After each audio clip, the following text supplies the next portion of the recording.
Jika kita memperhatikan perkataan orang tua kita, guru kita, atau orang yang lebih tua daripada kita, kita harus memperhatikannya. Sehingga ketika kita mendengarnya atau ketika meneruskan perkataan itu kepada orang lain, tidak salah untuk menyampaikannya. Nah, anak-anak, apa yang harus kita pelajari? Kita harus belajar dalam kita mendengarkan orang lain, kita harus mendengarkan dengan sungguh-sungguh dan memperhatikannya dengan baik-baik, sehingga kita tidak salah menyampaikannya dan menafsirkannya dalam kita mendengar atau menyampaikan kepada orang lain. Nah, itulah yang harus kita pelajari dari kebenaran firman Tuhan ini. Terima kasih, mari kita berdoa. Bapa di sorga, terima kasih untuk kebenaran firman-Mu pada hari ini yang mengajarkan kami agar kami bisa memperhatikan ketika orang lain berkata kepada kami dan ketika orang lain menyampaikan sesuatu sehingga kami tidak salah untuk mendengar. Terima kasih Tuhan Yesus, haleluya, amin. Nah, hari ini kita akan belajar tentang materi kerendahan hati. Dan yang kedua, mengapa Allah memberikan kuasa kepada manusia untuk memelihara setiap ciptaannya. Sekarang kita perhatikan dalam slide berikut ini. Kerendahan hati adalah kebaikan dari agresivitas, arogansi, dan kesombongan. Bertindak dengan kerendahan hati menegakkan kebijaksanaan seseorang. Kerendahan hati menggambarkan manusia yang paham siapa dirinya sebagai makhluk ciptaan Allah. Kerendahan hati menyebabkan manusia dapat hidup damai dan harmonis dengan sesama. Antara lain, orang yang rendah hati akan mengambil sikap mengalah untuk kebaikan. Orang yang jujur adalah orang yang memiliki integritas. Kejujuran merupakan hal yang utama dalam Alkitab setelah kasih. Kejujuran lawannya adalah kebohongan. Yang kedua, yaitu bermoral.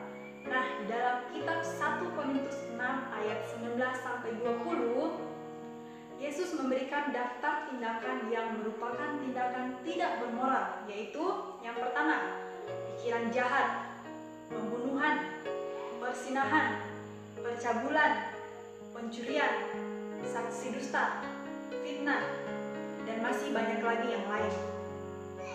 Yang ketiga, yaitu murah hati dari segi waktu, perhatian, dan uang. Alkitab mengajarkan pada kita untuk tidak bersikap kikir. Sebaliknya, kita diminta untuk memberi kepada sesama yang kekurangan dan membutuhkan bantuan. Setiap orang memiliki sesuatu yang dapat disumbang bagi orang lain, entah itu uang, waktu, perhatian, dan kasih sayang. Dan yang keempat, bisa kita perhatikan di slide ibu, yaitu jangan merasa diri paling benar. Tidak ada orang yang sempurna. Kita semuanya adalah orang berdosa dalam satu atau lain cara. Nah, dalam Roma 3 ayat 23 kita bisa melihat di situ. Nah, dalam kita menjalani kehidupan bermoral berarti mengambil tanggung jawab untuk mengendalikan perilaku kita sendiri. Jika kita katakan atau bahkan berpikir lebih lembut dan lebih baik dari orang yang kita anggap sebagai orang-orang berdosa, kita bersalah karena telah membenarkan diri sendiri. Seseorang tidak berhak untuk memandang rendah, mengkritik, menghalim, menyalahkan, atau mencoba untuk mengendalikan orang lain. Yang kelima, kita bisa perhatikan di slide berikut ini, yaitu jangan menyimpan dendam. Orang Kristen tidak boleh menyimpan dendam atau kemarahan.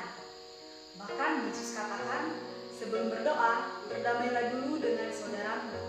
Kasihlah musuhmu dan berdoalah bagi mereka yang menganiaya kamu, supaya kamu menjadi anak-anak Bapamu yang di surga, yang menerbitkan matahari bagi orang yang jahat dan orang yang baik, dan menurunkan hujan bagi orang yang jahat dan orang yang benar. Kita bisa lihat dalam kitab Matius 5 ayat 43-45. Nah, sekarang kita lihat di slide slide. Ciri-ciri dari kerendahan hati. Yang pertama, takut akan Tuhan dan percaya kepadanya. Yang kedua, taat kepada Tuhan dan melakukan perintah dan ajarannya. Yang ketiga, menghindari pemegahan diri sendiri. Yang keempat, tidak menyombongkan diri. Dan yang kelima, menghargai kelebihan orang lain. Nah, selanjutnya materi yang kedua, mengapa Allah memberikan tugas kepada manusia. Nah, dalam kitab Kejadian 1 ayat 26 sampai 28, kita membaca tentang penciptaan manusia. Dan di dalam Kejadian 2 ayat 4 sampai 25 memberikan rincian yang lebih lengkap mengenai penciptaan dan lingkungan. Kedua kisah ini saling melengkapi dan mengajarkan beberapa hal. Meskipun ada juga beberapa hal yang berbeda, jika kita ingin membahas mengenai pemeliharaan Allah dalam kaitannya dengan kitab Kejadian 1 dan 2, maka keduanya memberikan penegasan yang sama bahwa manusia diberikan tugas untuk memelihara seluruh ciptaan. Pemeliharaan ditempatkan bersamaan dengan penciptaan. Hal itu untuk menunjukkan bahwa Allah adalah pencipta dan pemelihara. Adam selaku manusia pertama yang kudus, bebas dari dosa, dan dalam hubungannya yang sempurna dengan Allah, Adam merupakan puncak ciptaan Allah yang diberikan tanggung jawab untuk bekerja di bawah pengarahan Allah dalam memelihara ciptaannya. Nah, pada pembelajaran sebelumnya sudah banyak dibahas tentang pemeliharaan alam dari segi teologis. Kita sudah belajar betapa baiknya Allah sang pencipta dan pemelihara. Ia memberikan alam sebagai tempat bagi manusia untuk hidup dan bertumbuh. Ia menciptakan serta memelihara seluruh ciptaannya. Sebagai wujud syukur kita atas kebaikan Allah, maka itu kita diberikan tugas dari Allah untuk memelihara dan melestarikan alam yang ada di sekitar kita. Demikian pembahasan Pak kita pada hari ini. Tetap semangat dalam kita mempersiapkan diri untuk UAS.